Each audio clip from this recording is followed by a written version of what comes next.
In the book of Revelation, chapter 6, it depicts the opening of the sixth seals of the events to come upon the earth.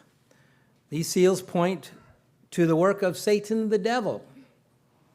And many of them are also because of the very selfish and inordinate plans and decisions of humankind that cause a lot of the suffering to come. The first four seals are called the beginning of sorrows, and they're depicted by four horsemen of the apocalypse. The white horse, whose rider carries a bow, is out to conquer, depicting false religion. The red horse, whose rider had a great sword to take peace away from the earth. And then there is the black horse, whose rider depicts scarcity and famine. And then the pale horse, whose rider is named Death, representing pestilence, disease, and death on a very large scale. Revelation 6, verse 8 says, "And power was given to them over a fourth of the earth to kill with sword, with hunger, with death," meaning with pestilence, "and by the beasts of the earth." Beyond Revelation chapter 7, we can see that conditions even intensify more. We see sorrows increasing and tragedies growing greater in scale. We're told at that time about the sorrow that the 7 last plagues will bring upon the earth, and the trumpet plagues of the final seventh seal to be opened, that they will be horrendous in causing suffering and sorrow on the earth. And this is all because humanity will not have repented at that time from all its evils, when warning after warning would be given, and when solutions to most of the suffering in this world have also been known. Where do we as Christians fit in as the tragic condition of this world worsens? As crises follow crises, as human ignorance and foolishness, and as natural disasters take a greater and greater toll on humans in their suffering. Just here in the United States, we had 24 storm disasters just this year, again, called billion-dollar storms or billion-dollar disasters. Sure, some might quickly conclude that God has been punishing swaths of people in hurricanes and floods and tornadoes, and now in this raging fire north of Los Angeles going on called the Mountain Fire, along with loss of homes and property and infrastructure. And yes, there are always people caught up in these places where this happens that are unrighteous. But in these cases, did God bring some kind of judgment on the population, sort of like he did on Sodom and Gomorrah? These are all rhetorical questions. Or didn't many unrighteous people, in God's eyes, flee those places when there were ample warnings given, and they got in their cars and they got out of the way of some of these storms? And weren't most of these people just as carnal as the rest of the population? Of course. The simple answer is of course. So none is wise, not one person is wise to stand in judgment over such natural disasters that bring human suffering. I won't turn, but Jesus Christ spoke to a widely held misconception about time and chance. I won't turn, but in Luke 13, verses 1 through 4, he explains, it says, "Those 18 on whom the Tower of Siloam fell and killed them, do you think that they were worse sinners than all other men who dwelt in Jerusalem?" It was a historical event. There is no other secular piece of history that points out to this, but it was well known in Jerusalem that at some point the Tower of Siloam fell and it killed 18 people that just happened to be bystanders walking under it. He says, I tell you, no, they were no worse sinners than all other men, but unless you repent, you will all likewise perish. So he gets his point across that way. Now I ask another question here. What would Jesus Christ have done on the scene after a natural disaster, such as we saw in September of this year, Hurricane Helene, that brought so much destruction from Florida on up through the Carolinas, making it the fourth deadly U.S. hurricane in 60 years. The last one of such strength was 1963, the fourth strongest. Or, what would Jesus Christ have done in any one of those $24 billion storms if one had happened in his town when he walked the earth? What biblical principles can we apply in thinking and acting on these things? Well, in this sermon, let's see what God truly delights in as far as what he calls pure religion in his eyes. My title today, Pure Religion. Pure religion. Please turn to Matthew 9 and verse 36 with me. Matthew 9 and verse 36, we'll start to see some hints to answers to the questions I posed. Here, when Jesus Christ looked upon a crowd who were following him and listening to his sermons, he would be moved with great compassion to feed them and heal them physically, but also to nourish them spiritually. Matthew 9, verses 36 through 38. Let's read together. But when he saw the multitudes, he was moved with compassion for them, because they were weary and scattered, like sheep having no shepherd. Then he said to his disciples, the harvest is truly plentiful, but the laborers are few. Therefore pray the Lord of the harvest to send out laborers into his harvest. This has always been the case in the New Testament dispensation, this age of 2,000 years. There have always been fewer harvesters, shall we see, laborers for the harvest than needed. And that's something that should be on our regular prayers. The New Living Translation, it says, he felt great pity for the crowds that came because their problems were so great. They didn't know where to go for help. They were like sheep without a shepherd. So here Jesus is considering the multitudes of his day like sheep without a shepherd, meaning problem-prone people, lacking real spiritual guidance, and whose lives were a mess, not unlike so many people in all walks of life today.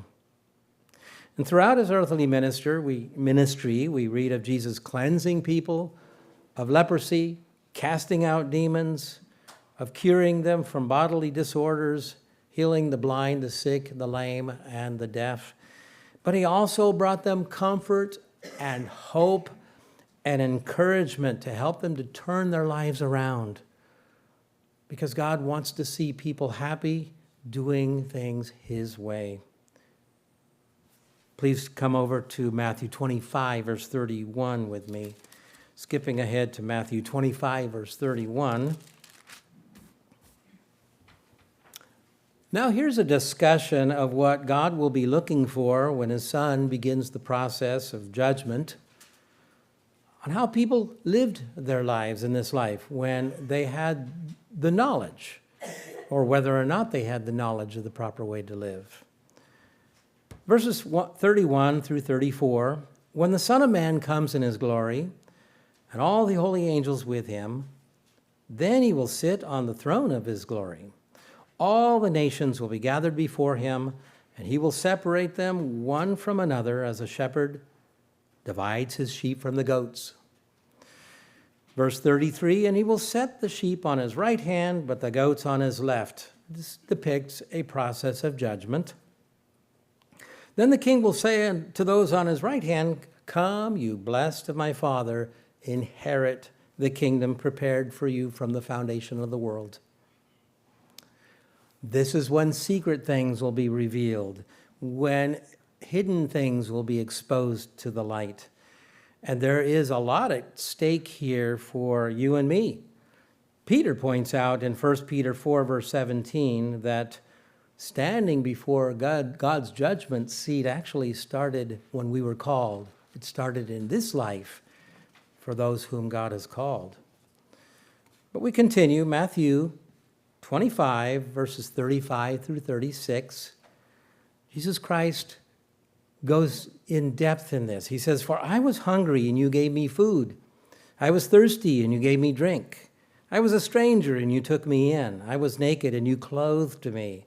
I was sick, and you visited me. I was in prison, and you came to me."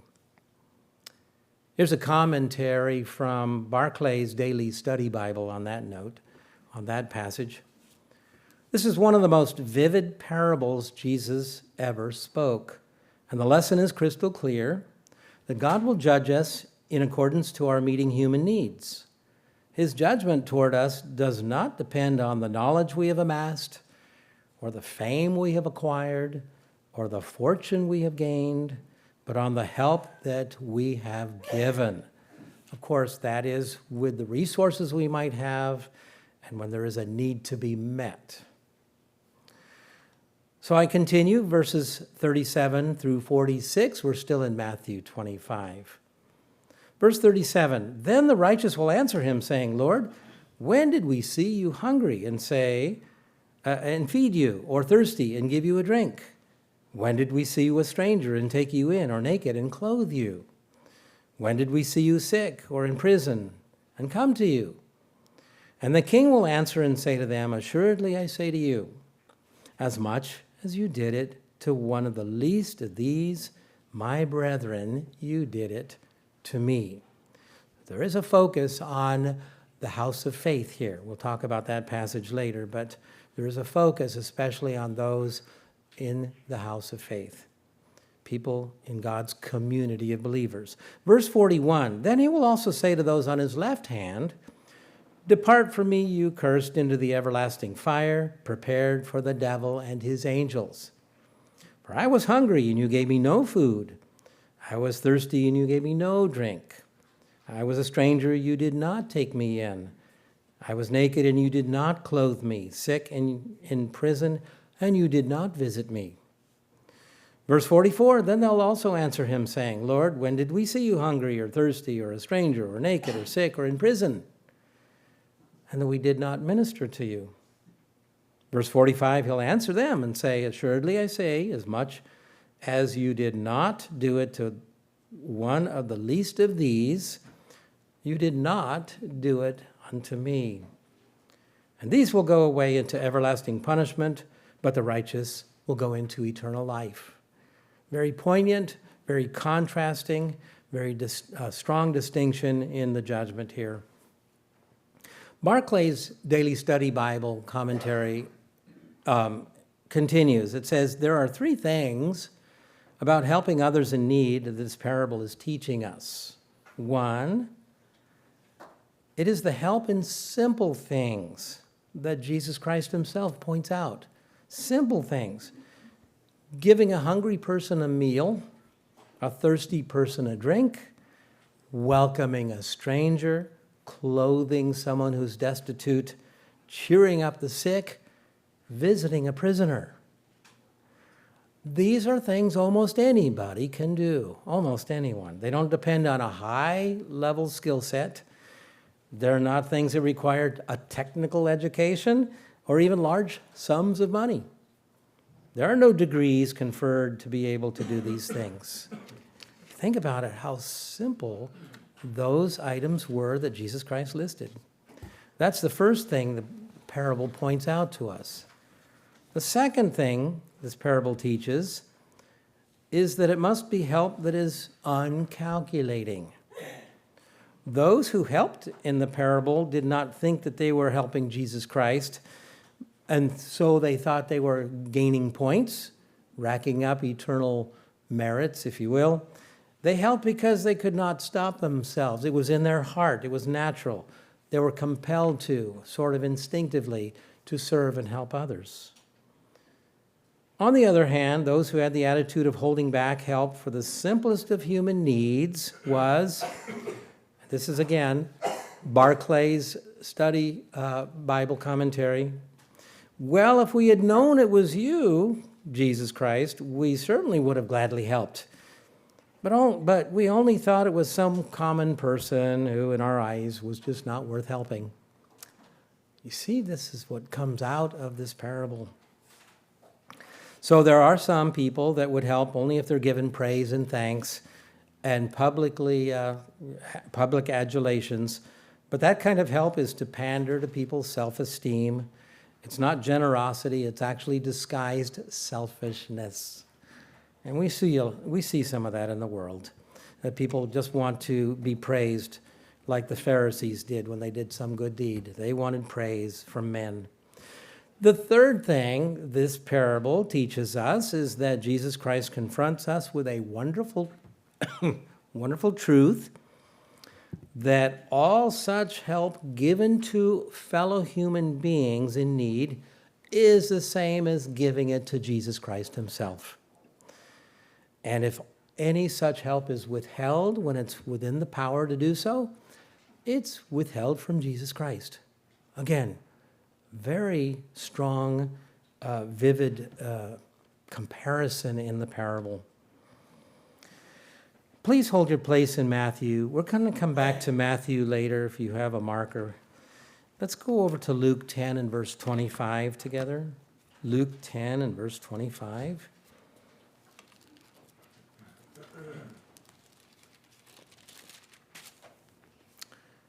Here we can see a powerful example of, again, giving some simple relief, a simple comfort, a simple visit to one of God's children, and that would delight God's heart to see this.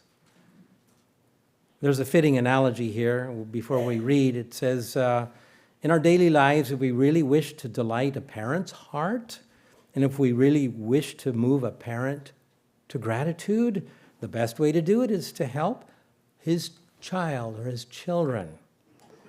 God is the great Father, and the way to really please him is to help his children, our fellow man.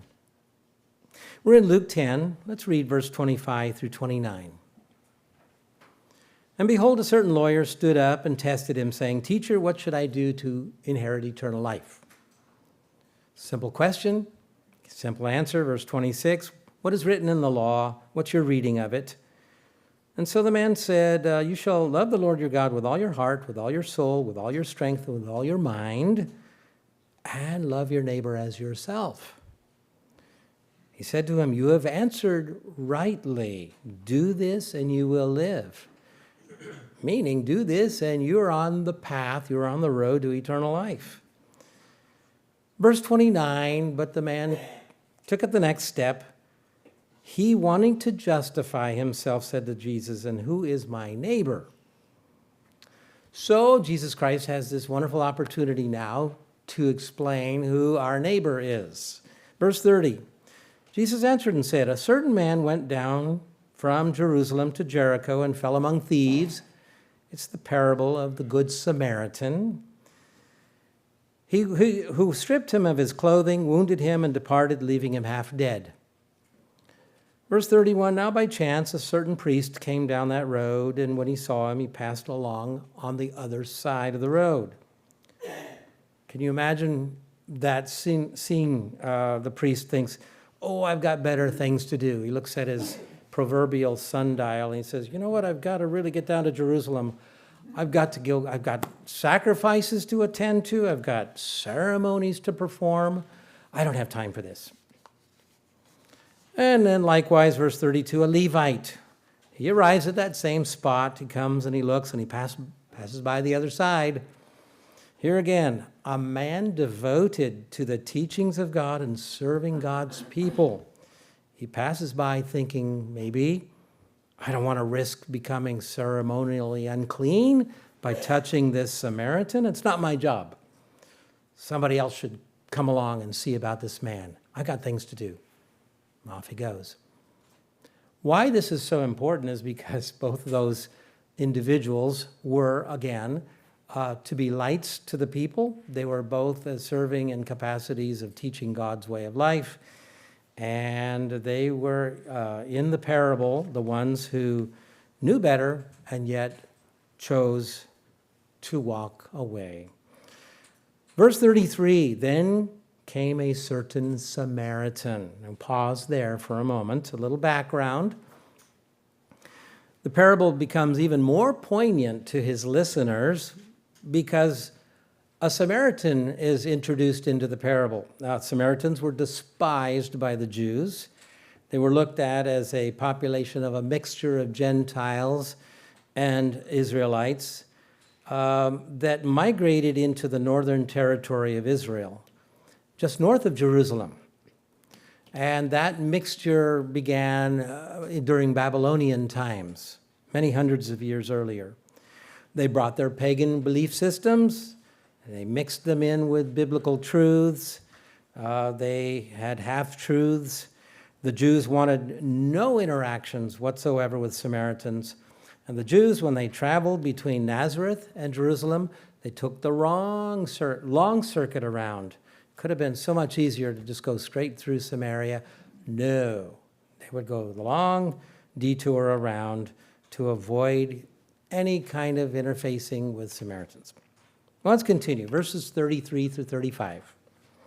But a certain Samaritan, as he journeyed, came to where the injured man was. When he saw him, he had compassion.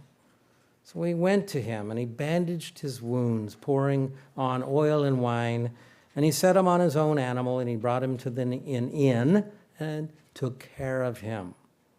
On the next day, when he departed, he took out 2 denarii, gave them to the innkeeper, and said to him, take care of him, and whatever more you spend, when I come again, I will repay you.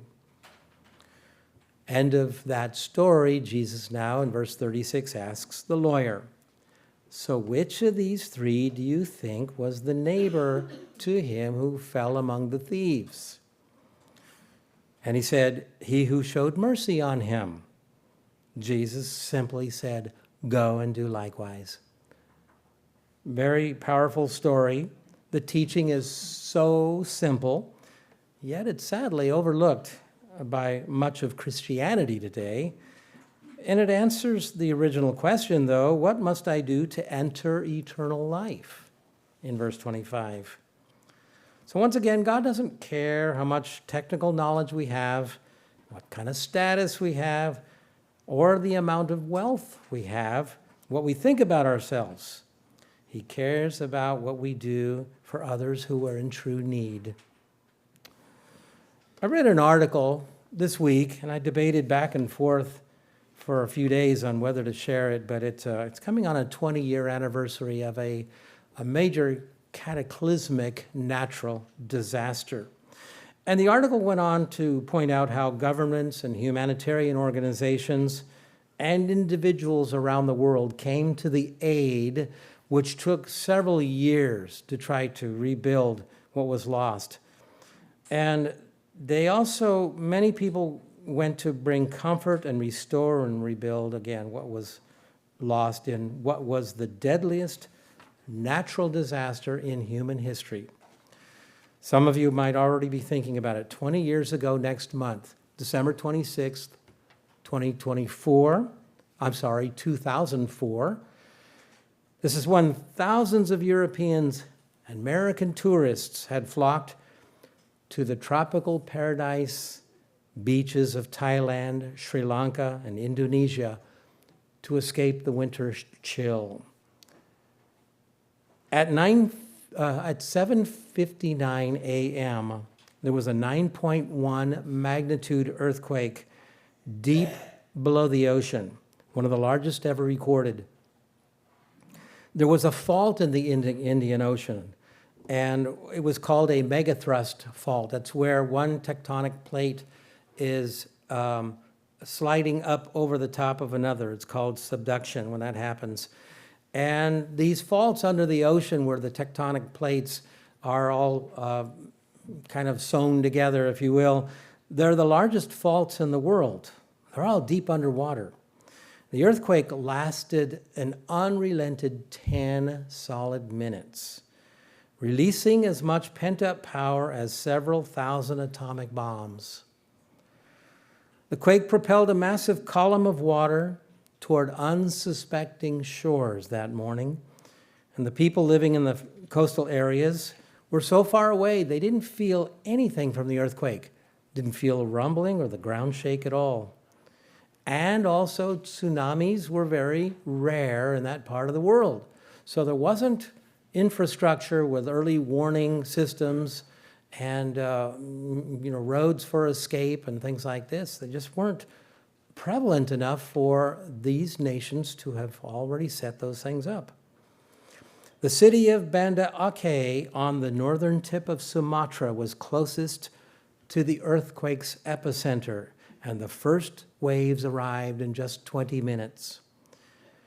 It's nearly impossible. I'm reading some of this from the story I read online. It's nearly impossible to imagine the 100-foot rolling mountain of water that engulfed the coastal city of 320,000 people. It instantly killed more than 100,000 on that first coastline, men, women, and children. Buildings folded up like decks of cards. Trees and cars were swept up into the oil-blackened rapids, and virtually no one caught in the deluge survived. Thailand was next, with waves traveling 500 miles across the ocean floor, or rippling across the ocean where it might, in deep water, look like a tiny ripple on the water, but 500 miles an hour heading towards whatever coastlines out from the epicenter. Phang Nga and Phuket, an hour and a half later, were hit. Despite the time lapse, locals and tourists were caught completely unaware of imminent destruction.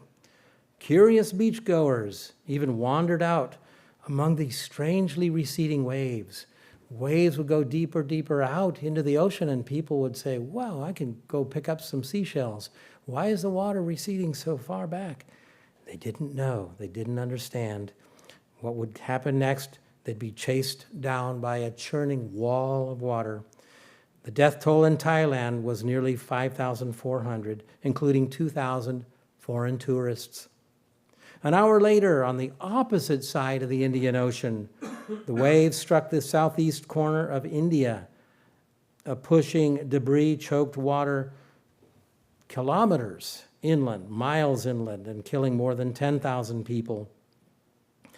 But some of the worst devastation was reserved for the island nation of Sri Lanka, where more than 30,000 people were swept away from waves and hundreds of thousands left homeless.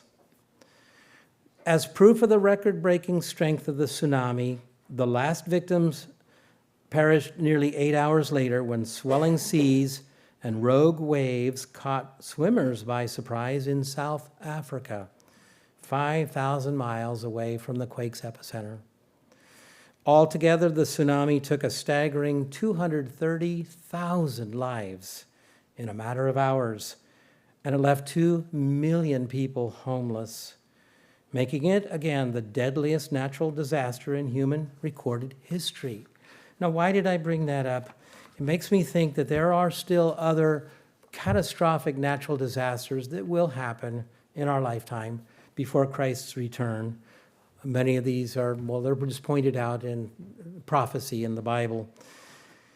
And so it's very sad to see these things, and yet what is going to be the human response? There was a tremendous response by government agencies and humanitarian organizations and individuals who were eager to donate to help. And again, it's taken years to recover.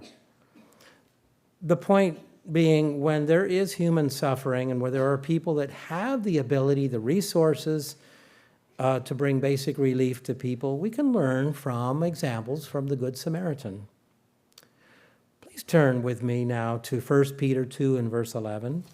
1 Peter 2 and verse 11.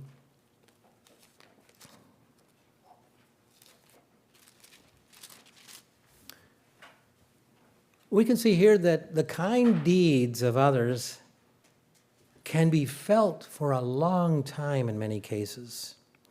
And they're going to be recalled by those that come up in the second resurrection.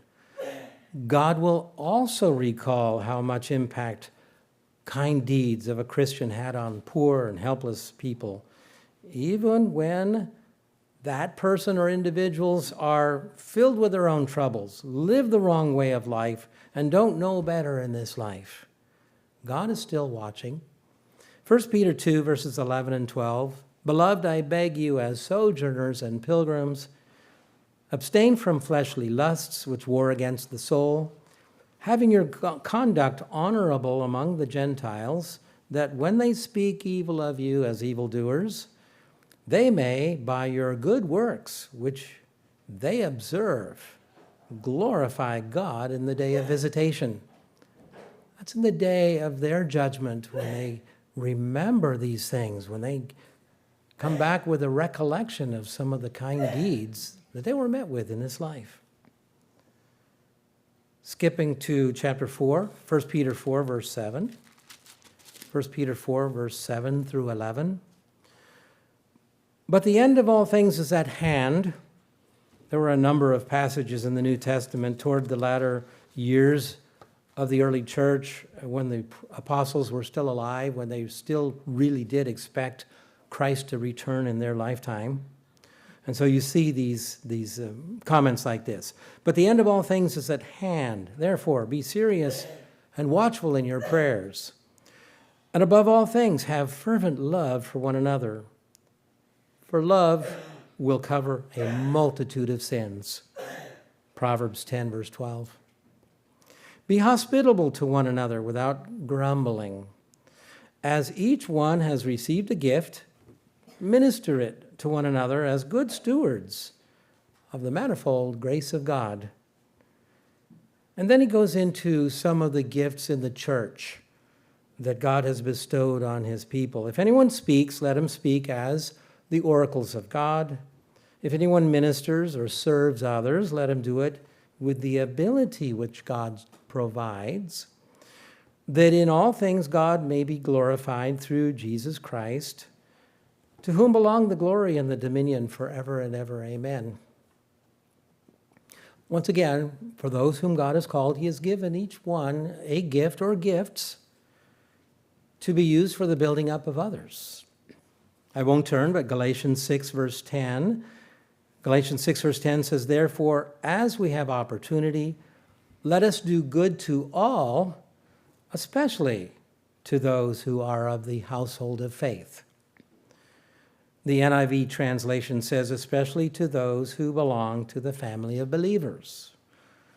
Now, we will always have opportunities in this life to do good to all and to those who are among the household of faith. So, let me do an aside here for a moment. What are we doing as a church body in Church of God Worldwide Association? We have arms of the organization that are serving arms. One is Foundation Outreach International, FOI. It is the service arm of CAGWA, both to the household of faith and to those who are on the outside. Here's the mission statement for FOI. The mission of Foundation Outreach International is to provide aid, support, and volunteers for humanitarian and educational projects around the world. The emphasis is on projects that build character, develop leaders, and promote a better quality of life, especially for youth and young adults. So currently, there's a list of nations in which these serving projects are involving right now. They're Jordan, Philippines, the African nations of Ghana, Kenya, Rwanda, Malawi, Zambia, and Zimbabwe. And so these ongoing service projects are providing students with scholarships in those countries. Here's a quote from our FOI website. It says, "In many countries, education is the only means of breaking out of poverty. Even a good education is no guarantee of getting a good job. but without an education, poverty is assured. Africa is the second largest and second most populous continent, not nation, but continent on Earth. Of course, we know that as nations, India and China, and then United States is third, and Indonesia is fourth as far as population of nations, but as far as a continent, Africa is the second largest and second most populous continent on Earth. With high unemployment rates and significant poverty levels, many have few means to improve their basic standards in life. Foundation outreach board members have over a decade of experience with selecting candidates and providing scholarships for needy students in Africa and the Philippines. And so they're excited to provide hardworking students with the opportunity to create a better future for themselves and those around them. Another branch of outreach, Foundation Outreach International, is Hilltop. It's another program. Here's a quote from Hilltop Outreach. It's a program in which participants can apply to receive a grant to fund a humanitarian activity in their local communities. By building a team of participants, picking a service project area, and applying, you can begin a successful project as well as promote community outreach through service and volunteerism. And so on their website, they've listed a number of suggestions. These are just ideas for congregations if they wish to get involved in children's hospital kits, men's shelter care packages, women's shelter care packages, making pillows for cancer patients, collecting clothing for Dress for Success, knitting dishcloths for Meals on Wheels clients. Those are just a few ideas to get congregations to begin thinking. So here in our congregation, here in West Michigan, our social committee has started a few weeks back talking about an idea or ideas for a local service project, which most of us can get involved in during the winter months after services right here, for those that want to do so. More ideas our ladies have suggested so far, and we're going to have a meeting after church for a few people to talk over some of these, but preparing baby blankets called no-sew blankets, which a lot of us can help with helping prepare those. Blankets for nursing home residents is being looked into. Preparing cards for nursing home residents is being looked into. Those are just some ideas. So we have an idea that we'll present a little more detail later about using a few of our winter month Sabbaths, maybe 4 of them, for doing something after services for those that would like to stay and participate. I won't turn, but James 1 and verse 27, it's speaking here about becoming actively involved after hearing the truth and not just being hearers only. James 1 verse 27, just a reference, and this is where I get my title today. Pure and undefiled religion before God and the Father is this: to visit the orphans and the widows in their trouble, and to keep oneself unspotted from the world. Again, James 1 verse 27. So James is, after encouraging brethren to serve those in need, he's also admonishing us to keep ourselves unspotted, untainted from the evils of this world, to keep ourselves pure and resist the dark influences that surround us. Please turn with me to Isaiah 58 and verse 6. Isaiah 58 and verse 6. It's a most beautiful discussion of what pleases God in actively doing our faith, and not being just hearers only, but doing our faith. It's the same as what James just spoke to. Isaiah 58 verses 6 and 7. Is this not the fast that I have chosen? To loose the bonds of wickedness, to undo the heavy burdens, to let the oppressed go free, and that you break every yoke? Is it not to share your bread with the hungry, and that you bring into your house the poor who are cast out? When you see the naked, that you cover him, and not allow yourself, and not hide yourself from your own flesh. And then the reward phase is huge here. Verses 8 and 9, the reward phase. Then your light shall break forth like the morning, your healing shall spring forth speedily, and your righteousness shall go before you. The glory of the Lord shall be your rear guard. Then you shall call, and the Lord will answer. You shall cry out, and he will say, here I am. God will have a listening ear to our prayers. So these are the rewards, the rewards for serving God and Jesus Christ through serving our fellow man in need. 1 Corinthians 13:1 is a reflection of the passage we just read in Isaiah 58.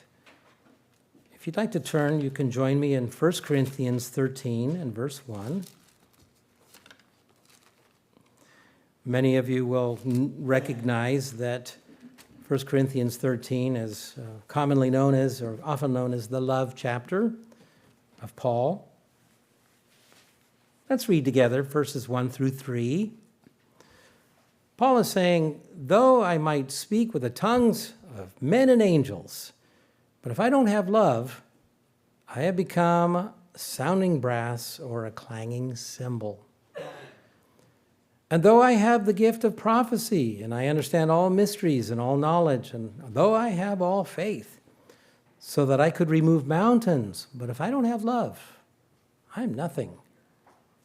And though I bestow all my goods to feed the poor, and though I give my body to be burned, but I have not love, it profits me nothing. From Matthew Henry's commentary on verses 1 through 3, he says, here the apostle shows what more excellent way he meant or had in view, and he talks about that at the end of this chapter, namely that love in its fullest and most extensive meaning, true love to God and man, a benevolent disposition of mind toward our fellow Christians, growing out of sincere and fervent devotion to God. Without this, the most glorious gifts are nothing, of no account to us, of no esteem in the sight of God. We continue, chapter 13, verses 4 through 7. Paul says, love suffers long and is kind. Love does not envy. Love does not parade itself, is not puffed up, does not behave rudely, does not seek its own, is not provoked, thinks no evil, does not rejoice in iniquity, but rejoices in the truth, bears all things, love believes all things, love hopes all things, love endures all things. A little explanation on verses 4 through 7. Love seeks not its own. What's that mean? It means love is the entire enemy to selfishness. It does not inordinately desire or seek its own praise or honor or profit or pleasure. Now, the commentary says, indeed, self-love to some degree is natural to all men. So this is where Christians grow in this area of life. That doesn't come common, except on a few maybe rare cases, but this is something that we grow and learn through our Christian walk. Love seeks not its own. What does that mean? The commentary says love is an utter enemy to selfishness. I apologize, I read that. Love believes all things, hopes all things. What does that mean? It means it believes and hopes well of other people. Love by no means destroys prudence, which means being guarded, cautious, and aware, out of mere simplicity or silliness, it says, but believes every word, not believing every word, but wisdom can dwell alongside of love. And charity can be cautious. Charity meaning this kind of agape love. But it is also to think well of all, to entertain a good opinion when there's no appearance to the contrary in how we see other people. To behave well when there may be some dark appearances if the evidence of ill be not clear. In other words, our first approach is to esteem others better than ourselves unless and until we know otherwise. We continue, 1 Corinthians 13, verse 8. Here the apostle goes on to commend agape love and show how much it's preferable to these other gifts which the Corinthian church were so apt to pride themselves in. The Corinthian brethren were very excited about marvelous, miraculous spiritual gifts. But Paul is pointing out, those are fading. Those are not permanent. Verses 8 through 10. Love never fails, but whether there are prophecies, they will fail. Whether there are tongues, they will cease. Whether there is knowledge, it will vanish away. For we know in part and we prophesy in part, but when that which is perfect has come, then that which is in part will be done away. What does Paul mean by all this? Well, first of all, love never fails. It's permanent. It's perpetual. It will last through eternity. Then Paul starts to draw a contrast between love, which is permanent, and all these other gifts which the Corinthian brethren prided themselves in. They were only temporary. They would have a serving purpose for a limited period of time on earth. Prophecy will fail. It means the gift of prophecy will find its conclusion and usefulness. Barnes Notes commentary. Tongues will cease, meaning the miraculous power of speaking tongues without learning them will have served its purpose. There will come an age when there will be one pure language in the kingdom of God. One pure language. Knowledge will pass away. Much of the world's knowledge has served a temporary purpose in this age. If you ever stop and ponder how much you know, and that we continue to search and study and learning is a healthy and wholesome thing, but how much of it is going to be forgotten when we're spirit beings? We're not there yet. It's not time to start erasing the memory banks of all kinds of things we know, unless they're bad things. But it's just amazing to think about how much knowledge we have of physical things that will slowly fade from our memory as millions and millions and millions of years go by as a spirit being. So he says knowledge will fade away. Knowledge as we possess it now. Barnes notes, all the knowledge which we now possess, valuable as it is now, will be obscured and lost and rendered comparatively valueless in the fuller splendors of the eternal spirit realm. Couldn't have put it better. The conclusion of this matter, verse 13. And now abide faith, hope, and love, these three, but the greatest of these is love. I won't turn, but Acts 20, verse 34. Acts 20, verse 34, it says, yes, you yourselves know that these hands have provided for my necessities. Paul is speaking of how hard he worked and labored without taking compensation for the preaching of the gospel. He says, and for those who were with me, I have shown you in every way by laboring like this that you must support the weak. And remember the words of the Lord Jesus that he said, it is more blessed to give than to receive.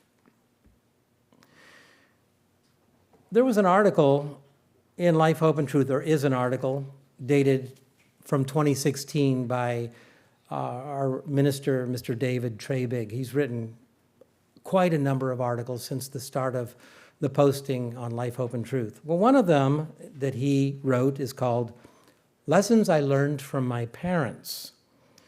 And I wanted to share just two short reader responses, because these are at the end of the article. There are several I chose two. And I'm doing this for the sake of our young people here in the congregation who are listening to this message today. Here's one of two reader responses to, again, the title, Lessons I Learned from My Parents. One individual, Renee M., she says, our family was unusual because I had a brother who was disabled. During the years while I was growing up, I watched our parents provide for all of his needs, but they didn't just care for him. They also served their church, their families, and their community. I've heard many good sermons that describe the virtue of service. My dad and mom were an example of service in action that was more powerful than words. Their approach to life helped me to understand that the world isn't, quote, just about me, unquote. And another response, a second response I chose was from an individual named David G. He says, many of my Sundays as a kid were spent working with my parents. Not at our house, but at the houses of elderly women. Living in the heart of Appalachia, poverty was the norm, and there were many widows in need of a helping hand. Some of them were from our local congregation, but many were not affiliated with our church in any way. As a child, I just thought that we had an excessive number of widows that were our friends, and that we just enjoyed helping them out. They tried to pay my parents with a dozen eggs from their chicken coop, a pie, or a piece of hard candy for their skinny little boy. And what they didn't realize was that the payment I received was in the lesson that pure and undefiled religion before God and the Father is this: to visit orphans and widows in their trouble. Again, quoting James 1, verse 27. My parents were a living example of this, and I hope that we are all teaching this lesson to future generations as well, unquote. In my conclusion to this message, please turn back with me to one last passage in Matthew 22. Matthew 22 and verse 35. Matthew 22 and verse 35. Here was a group of Sadducees that gathered together around Jesus. Picking up the discussion, verse 35, then one of them, a lawyer, asked Jesus a question, testing him and saying, Teacher, which is the great commandment in the law? Verse 37, Jesus said to him, and he's essentially quoting Deuteronomy 6 and verse 5. It was not a new understanding at all. He says, you shall love the Lord your God with all your heart, with all your soul, with all your mind. This is the first and great commandment. Verse 39, and the second is like it. Here he essentially quotes Leviticus 19, verse 18. Again, not a new concept to his listeners. The second is like it, you shall love your neighbor as yourself. On these two commandments hang all the law and the prophets, all the books of the law and all the books of the prophets. So let's be about God's business, living a life of pure religion, pleasing to God, and that promises to have great reward in this life and in the kingdom of God.